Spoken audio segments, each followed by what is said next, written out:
సాయి ఈశ్వరాచారి సావు నిన్న పెట్రోల్ పోసుకొని అంటుపెట్టుకున్నాడు ఉప్పల్ దగ్గర. ఈ సావుకు కాంగ్రెస్, రాహుల్ గాంధీ, ముఖ్యమంత్రి రేవంత్ రెడ్డి బరాబర్ వాళ్ళే బాధ్యులు. వాళ్ళ హత్యనే ఇది ఆత్మహత్య కాదు, వాళ్ళు చేసినటువంటి హత్య ఇది. రాబందుల రాజ్యం ఇది. పాలకులు పాపాత్ములు అయితే ఇగో ఫలితాలు గిట్లనే ఉంటాయి. గిట్లా ఆత్మహత్యలు, అబద్ధాల ముచ్చట్లు, దొంగ మాటలు మేనిఫెస్టోలలో పెట్టి 42% రిజర్వేషన్స్ కల్పిస్తామని చెప్పి, రాజకీయంలో ఉద్యోగాలల్లో విద్యల ఇస్తామని చెప్పి నమ్మబలికి ఓడ దాటేదాకా ఓడమల్లన్న, ఓడ దాటినాక బోడమల్లన్న అన్న లెక్క వీళ్ళు అధికారంలోకి రాగానే ఉట్టిగా జీవోలు, పనికిరాని జీవోలు మూతి దూడ్చుకొని అవతల వాడేసే జీవోలు తీసుకొచ్చి కోట్లలో ఆగిపోయే జీవోలు తీసుకొస్తే ఇగో మానసికంగా ఇబ్బంది పడి, ఎందుకంటేనేమో ఇటువంటి ఏదైనా సమస్యలు ఉంటే తుపాకులు పట్టుకొని అన్నలకు పోయేది. 69 ఉద్యమం తర్వాత తెలంగాణలో గదే జరిగింది కదా. ఇప్పుడు ఏం చేయాలో నిస్సహాయ స్థితిలో ఇటువంటి జరుగుతూ ఉన్నాయి. నేను ముఖ్యంగా అందరికీ 50 మంది తెలంగాణ ప్రజలకు ఈ ఆత్మహత్యల పరంపర ఆపాలే. ఇది వీరత్వం కాదు, శూరత్వం కాదు. కథనాన శత్రువుల కుత్తుకల నవలీల ముత్తరించే బలో మత్తులేలిన భూమి వీరులకు కానాచిరా తెలంగాణ సూర్యులకు మగశాల రాని. ఇక్కడ కారం పొడితోటి రోకల్ బండలతోని పల్లెలు నైజాం పాలనను తుపాకులకు తోపులకు ఎదురొడ్డి బగాయించినటువంటి పైజాం ఉడబీకి బగాయించినటువంటి ప్రాంతంలో ఆత్మహత్యలు జరగొద్దు.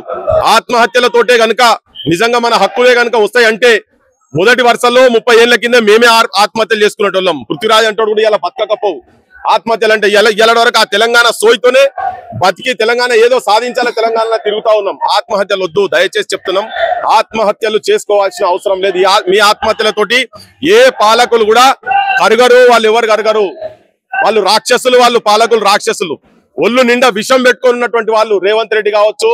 ఇంతకు ముందు కేసీఆర్ పాలనలో కూడా ఆయన కూడా 34 ఉన్న దాన్ని 18% తీసుకొచ్చిండు. ఇప్పుడు పార్లమెంట్ లో బిల్లు పెట్టాల్సి ఉంటే రాష్ట్ర ప్రభుత్వం కావచ్చు, అన్ని రాజకీయ పార్టీలు ఢిల్లీ దగ్గర కూర్చొని పార్లమెంట్ ముంగట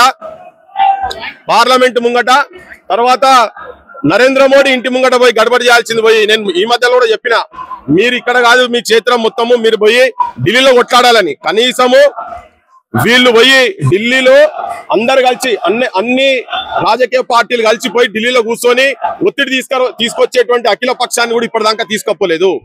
రాజకీయ పార్టీల దొంగ నాటకాలతోటి మా వాళ్ళు కూడా, మా సంఘాల కూడా చాలా నమ్మిండ్రు. వీళ్ళను నమ్మకపోనుండే వీళ్ళు ఎంత నమ్మినా ఏం చేసినా వాళ్ళ చుట్టూ ఈ దండలేసుకొని ఆ శాల్వాలు కప్పుకుంటే ఏం కాదు. ప్రజాక్షేత్రంలో కొట్టాడాల్సిన అవసరం ఉన్నది. నేను ఉన్నది చెప్పదలుచుకున్నా, తెలంగాణకు హిడ్మాల్ కావాలి. ఎటువంటి హిడ్మాల్ కావాలంటే బందూకు చేతిలో లేని హిడ్మాల్ కావాలి. అంటే అంత త్యాగ బుద్ధి ఉన్నటువంటి హిడ్మాల్ అయితేనే మన హక్కులు ఈడ సాధించుకోగలుగుతాం. ఓటు అనే అద్భుతమైన ఆయుధం మన చేతులలో ఉన్నది. ఆ ఆయుధాన్ని ప్రాపర్ గా ఉపయోగించాలి. ఆయుధాన్ని తాగుడుకు అమ్ముకొని, పైసలకు అమ్ముకొని మన జీవితాలను, బతుకులను నాశనం చేసుకోవద్దు. చిన్న పేద కుటుంబాలు ఏదో తెలంగాణ వస్తే తర్వాత ఈ రిజర్వేషన్లు ఏమన్నా వస్తే మా బతుకులు ఏమైనా బాగుపడతాయేమని చెప్పని అనుకుంటున్నారు. చాలా మంది నిరుద్యోగ యువకులు కూడా ఈ ఆత్మహత్యల సైడ్ పోతా ఉన్నారు. ఇంతకు ముందు కూడా ఇది వీరత్వం కాదు, శూరత్వం కాదు. మళ్ళా చెప్తున్నా, శ్రీకాంతాచారి ఇంత ముందు ఉండే, ఇప్పుడు ఈశ్వరాచారి మళ్ళా బీసీల ఉద్యమం గురించి, తెలంగాణ గురించి ఆయన అయితే బీసీల గురించి నేను అని చెప్పిండట.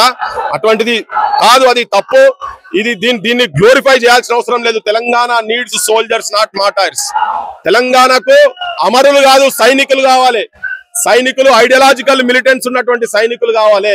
జనం లోపల పడదాం, జనాన్ని కన్విన్స్ చేద్దాం, ఓటు చైతన్యం తీసుకొద్దాం. మన రాజ్యం పేదోని రాజ్యం రావాలంటే ఐడియాలజికల్ మిలిటెన్సీ కావాలి తెలంగాణలో. సో మొత్తం యువకులకు చెప్పదలుచుకున్న, ఓటు హక్కు అనేది ప్రాపర్ గా వినియోగించుకోదలుచుకుంటే ఇది ఒక మంచి లైన్ లోకి పోతాము. లేకపోతే ఇటువంటి సావులుగా కంటిన్యూ అవుతాయి. కానీ మళ్ళా చెప్తున్నా, ఆత్మహత్యల సైడ్ పోవద్దు. యువతరానికి 50 మంది తెలంగాణలో ఉన్నటువంటి అన్ని కులాలకు చెప్తున్నా, ముఖ్యంగా బీసీలు చితికిపోయారు. వాళ్ళు మొత్తం backbone of the nation, most brilliant and creative communities of this nation have become begging communities of this nation. అడక తినే స్థాయికి పోయినరు బీసీలు. అందుకే ఇక్కడ ఉపాధి లేక వృత్తులు మొత్తం చిన్న భిన్నం అయిపోయి ఇప్పుడు ఏదో ఒక ఆశ వచ్చింది. ఆ ఆశ వచ్చిందాన్ని అమలయ్యే పరిస్థితి లేదు. కనుక ఇట్లా ఆత్మహత్యలతోటి ఏదో సాధిస్తామంటే కాదు. ఆత్మహత్యలు దయచేసి చేసుకోవద్దు. దీన్ని ఎవరు కూడా ఏ రాజకీయ నాయకుడు గ్లోరిఫై చేయొద్దు. ఆఖరి ముచ్చట ఏంటంటే రాజకీయ నాయకులు చాలా మంది ఇప్పుడు ఇక్కడికి వస్తున్నారట. నేను విజ్ఞప్తి రాత్రి కూడా చెప్పినా, మళ్ళీ ఇప్పుడు చెప్తున్నా, మీరు ఇక్కడికి వచ్చి చేయాల్సిన అవసరం లేదు. మీ నాయకత్వం దగ్గర పోండి. బీజేపీ వాళ్ళు ఢిల్లీకి పోండి. మీకు నిజంగా సింపతి ఉంటే బీజేపీ వాళ్ళు ఢిల్లీకి పోండి. టీఆర్ఎస్ వాళ్ళు కేసీఆర్ ను కూర్చోబెట్టండి దీక్షకు. మన కాంగ్రెస్ వాళ్ళు మొత్తం పోయి పిసిసి ప్రెసిడెంట్ బీసీ అని ముఖం చూపించి మమ్మల్ని అందరినీ రంగు పూస్తున్నారు, మాకు పాలిస్ పూసినట్టు పూస్తున్నారు.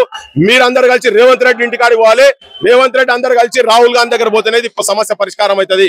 లేకపోతే ఈ అబద్ధాలతోటి ఈ ఆత్మహత్యల పరంపర తెలంగాణలో కంటిన్యూ అయ్యే ప్రమాదం ఉంది కనుక వెంటనే యాక్షన్ తీసుకోవాల్సిన అవసరం ఉన్నది.